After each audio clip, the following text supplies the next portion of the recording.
Hey guys, welcome to a new video. So today I'm going to be talking about CHPY or CHPY from YieldMax, and it's probably going to be a bit controversial. I might get a bit of hate from this because YieldMax is not doing well. There's a lot of negative, I'd say a lot of hate actually, sentiment when it comes to YieldMax. Obviously the NAV erosion, the NAV decay story keeps going, and people are not happy. And I posted something on the Facebook group the other day about YMAG doing pretty well in terms of total returns, and it got bashed. Like, people were just bagging me. They're saying, "Nah, all YieldMax ETFs are trash. I'm out of YieldMax." And look, I feel like YieldMax isn't my favorite strategy. As I've talked about before, I actually prefer the Roundhill strategy. Even though it's leveraged, there's a bit more risk to it. I do love the uncapped upside, and that is my main issue with YieldMax ETFs, is the capped upside that they incur.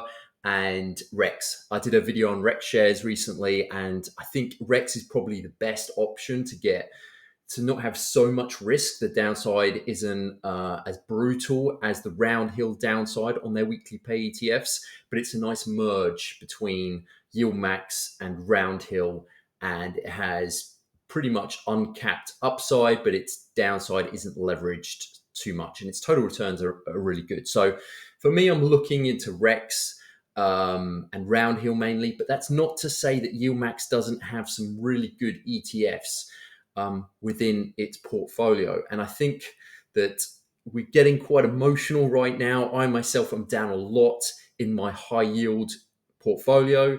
I have a growth portfolio which kind of offsets my high yield portfolio. I use that to kind of hedge against the unrealized loss, if you like, in the high yield portfolio, because that's down 25%, 30% maybe in my portfolio in the high yield stuff, whereas my growth is still up. And so that kind of acts as a hedge against the other, so that I'm not having such a big net unrealized loss, if that makes sense.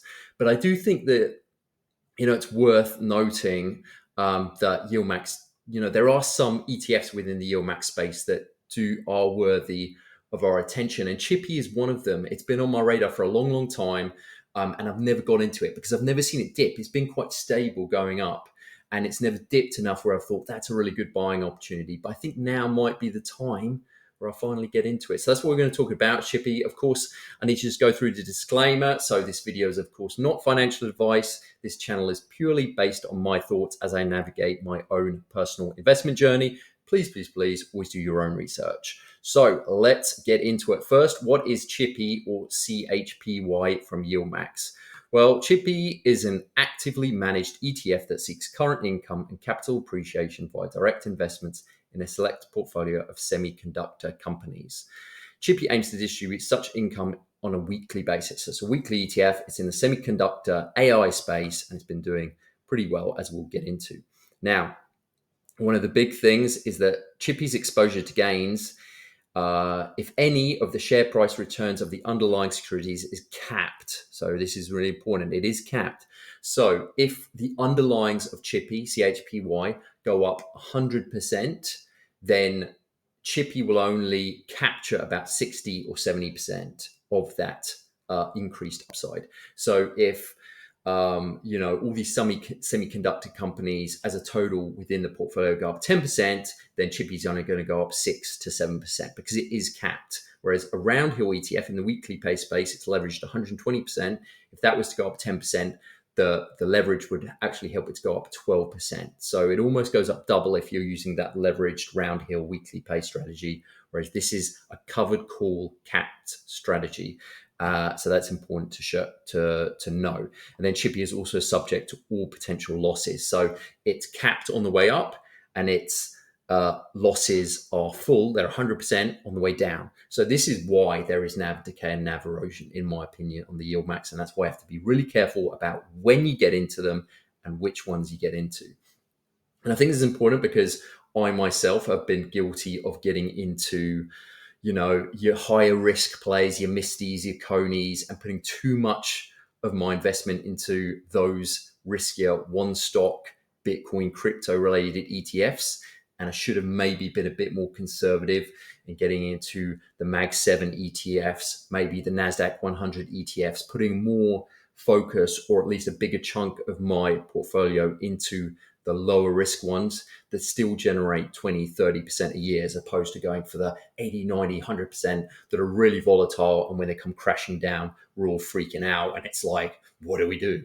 So this is kind of my thought process behind this, but we'll talk about that as we go. So this is a really interesting tweet, and I've been following this guy for a while. He does amazing kind of comparisons on Twitter for high yield stuff. So maybe give him a follow. It's called Beat the Bots if you're interested in that sort of thing. And here he's just comparing YieldMax Group 1 performance update ranked by year-to-date total return. So you look at here, this is all the old weekly ones. So they're the Group 1 weeklies.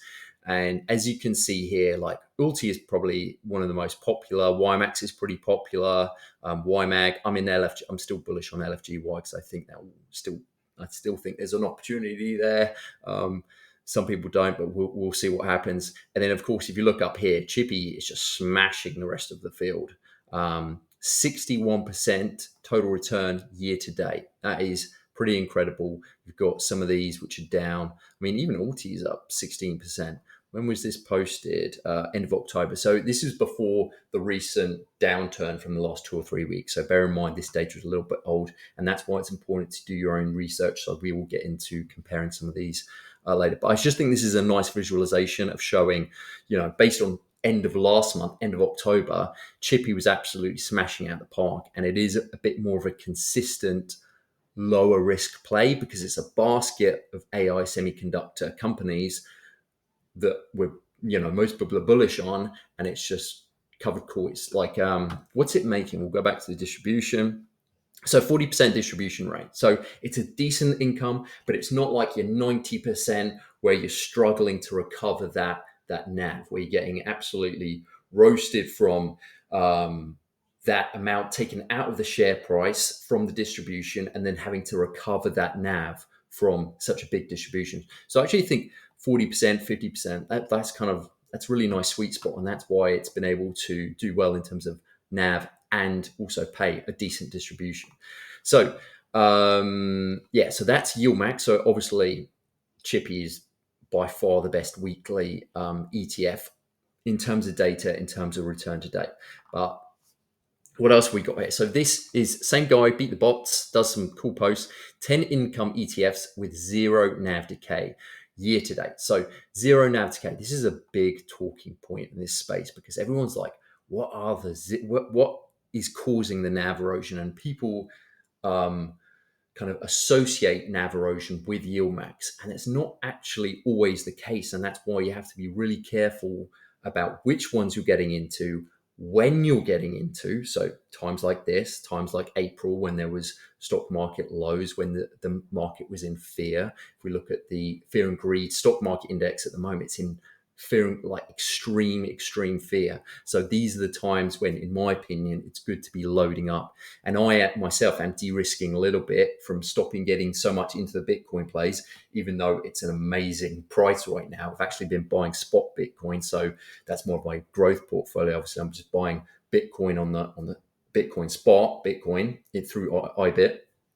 And then also coming into these lower risk, high yield ETFs like CHPY. NVII has been brilliant. I love the REX shares stuff, as I've talked about recently. But of course, you've got the ROUNDHILL ones. Google's had a cracker year.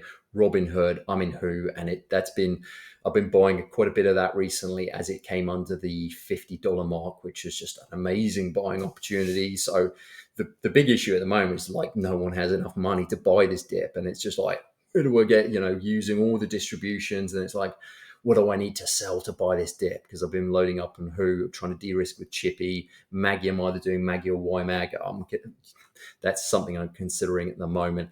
And then KQQ here, this is NASDAQ 100. This is NASDAQ 100. So these kind of plays, right? So then when you look, so this is zero NAV decay. So what that means is that its NAV price, its share price is still positive. So if we look at this image, it will show they're all in the green. All these ETFs are in the green. So we've got CHPY here, it's fourth. It's up 26% year to date. And then if we go, so that's price change, that's just its NAV, its share price. And then if we go total return, so this is share price and distributions included cumulative together. Then WHOO is the winner, 84%. Google CHPY is the 59%. So it's incredible, right? But this is really important. This is year to date. And this is why it's really important to do. You may see these posts, but you need to do your own research, because year to date is not a fair comparison. Because guess when CHPY was launched? It was launched around April time, somewhere around here. And CHPY is in the greens, like here. So it launched during this low, which means it didn't come down. And you really, to have a fair comparison, you need to have the timelines of every single one. So otherwise, they started up here and then they went down, and then you're allowing for misinformation from different timelines when something's gone from being up to then being down. But then CHPY starts here and it's using all that information. It's only been going up because it launched during that downturn during April, when there was all that tariff chaos going on. And so it launched at a point where it could, but pretty much the whole market was just recovering. It was going up.